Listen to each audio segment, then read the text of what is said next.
મહેસાણા શહેરના હૈદરી ચોકમાં આજે પણ ચામડાના ચપ્પલની સુગંધ જીવંત છે, જ્યાં છેલ્લા 30 વર્ષથી ગુણવંતભાઈ મોચી પોતાના હાથની કળા અને બાપ દાદાની પરંપરાને સાચવી રહ્યા છે. ફેશનના આ યુગમાં જ્યારે લોકો સસ્તી ચપ્પલ શોધી રહ્યા છે, ત્યારે ગુણવંતભાઈ જેવા કારીગર આ કળાને સાચવી રહ્યા છે. ગુણવંતભાઈ નટવરલાલ મોચી, હું પાટણનો વતની છું. આમ ગણીએ તો 35-40 વર્ષથી છું. ના વારસાગત ધંધો છે મારા. તો બધા ચામડા સિવાય નહીં બનાવતો, રેક્ઝિનના નહીં બનાવતો. ચામડાની ચપ્પલો મળે, ચામડા સિવાય ધંધો નહીં. આ પડ્યા આ બધા પ્રકારના બના ચપ્પલો, લેડીઝ, જેન્ટ્સ, સેન્ડલ, ચપ્પલ બધું બને. સેન્ડલ અહીંથી બધા 2 નંબર માંથી આવે, અહીંના આવે, બધા લઈ જાય. અમે તમને બનાવીને આલીએ એટલે એક તો કૂતરાઓથી આચંબી પડે, કારણ કૂતરું ચામડું ખાઈ જાય. તો પછી એને પલાળાય નહીં, પલાળો તો પોગાઈ જાય. આપણા પાણી હાથ પાણીમાં લાગીએ કેવું પોગાઈ જાય, એવી રીતે આ ચામડું બી પોગાઈ જ જાય. રબરના ચપ્પલ પહેરો એટલે નીચે તો અમે પેલા વાગ્યા પડે. રબર ના પહેરો, રેક્ઝિન ના પહેરો તો વાગ્યા પડે. ચામડા પહેરો તો એને વાગ્યા નહીં પડે. પગને ઠંડક રહેશે. ગમે એવા ઉનાળામાં ફરશો તો તમને એમ નહીં લાગે કાઢીને ફેંકી દઉં. અને રેક્ઝિન ની હશે ને તો તમારે પગ પલાળીને પાછી પહેરવી પડે. પહેલાની વાત કરીએ અને અત્યારની વાત કરીએ તો ચામડાના ચપ્પલનું જે વેચાણ એ વધી રહ્યું છે, ઘટી રહ્યું છે? ઘટી રહ્યું. એનું કારણ લોકોને સસ્તું જોઈએ. આજે હું ચપ્પલ મેં તમને 450 કીધા ને, લોકોને 150-200 ની ચપ્પલો મળી રહેતી હોય. અને અત્યારે વસ્તીને કેવું છે કે 2 પગે જોડાઈ ને એટલે વાત પૂરી. તો ભાઈ એ ચાલે કે ના ચાલે, 2 મહિના ચાલે, 3 મહિના ચાલે. અમારી 12 મહિના આરામથી પહેરે. ને પગના માટે સેફટી પાછી.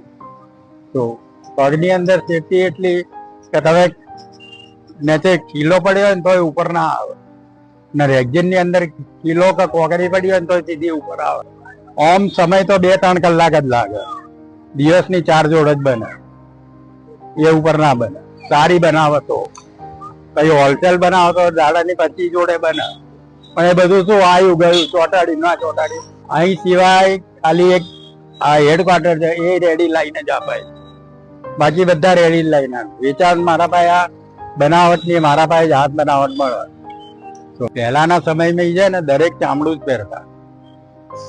આજે ગયડાવાડીમાં જુઓ ને તો ચામડા સિવાય કોઈ પહેર જ નહીં. અને અત્યારે કેવું છે, ફેશન આવી ગઈ. 4 ફૂમતા મૂક્યા ને હારી લાગી એટલે લઈ લીધી.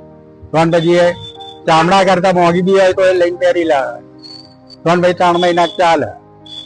એ બધાને મદદ અનુકૂળ આવે. અમે ચોમડાની બનાવીએ પણ એ બધી ડિઝાઇનો ના બને ચામડામાં. ચામડામાં અમુક લિમિટેડ જ ડિઝાઇનો બને.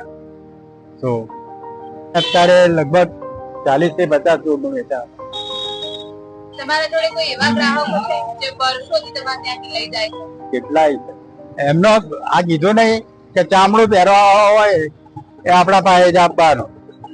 જેને રેક્ઝિન પહેરવું છે એને રેડીમેડ. અત્યારે 99% લોકોના પગમાં જુઓ તો રેક્ઝિન જ છે. અત્યારે ફેન્સી થઈ ગઈ. 2 પગે જોડ જોઈ એટલે સારી લાગી, ફેશન વાળી લાગી એટલે લઈ લીધી. તો અને અમે ચામડાની આ લઈએ એટલે શું, એક તો પહેલી અમને ગમે નહીં. અત્યારે આપણે જે ચપ્પલ બનાવવાનો વ્યવસાય એ કેમ પડી ભાગ્યો છે? કડી ભાગવાનું કારણ એક તો મોંઘવારી, બીજા નંબરે લોકોને સસ્તું જોઈએ. સસ્તાના હિસાબે લોકો રેક્ઝિન પહેરે છે ને એના હિસાબે કોઈ લેતું નથી. પડી ભાગવાનું કારણ આ. તમને શું લાગે છે તમારા પછીની પેઢી જે રહી એ આ વ્યવસાય સાથે જોડાશે કે શું? અમારી પેઢી ઓછી થઈ જાય છે. અમારે 99% સ્વામીથી ગણીએ ને તો 25 લોકો જ આ ધંધો કરાય છે. એ આ અમારા જેવા છે. એ અમે પતી ગયા પછી બંધ. શું જેવું જેવી ચપ્પલ એવો ભાવ. અમે 50% બી મળે, 60% બી મળે. ગ્રાહક ઉપર આધાર છે. 250 રૂપિયાથી ચાલુ થાય, 250 થી 400, 550, 700, 900, 1000 જેવી ડિઝાઇન એ રીતના ભાવ થાય. તેઓની આ કળા ફક્ત ચપ્પલ બનાવવાની નથી, પરંતુ પરંપરાને જીવંત રાખવાની છે. જો આજે તેને સાચવવામાં નહીં આવે તો કાલે કદાચ આ કારીગર માત્ર યાદોમાં જ રહી જશે. રિંકુ ઠાકોર, લોકલ 18, મહેસાણા.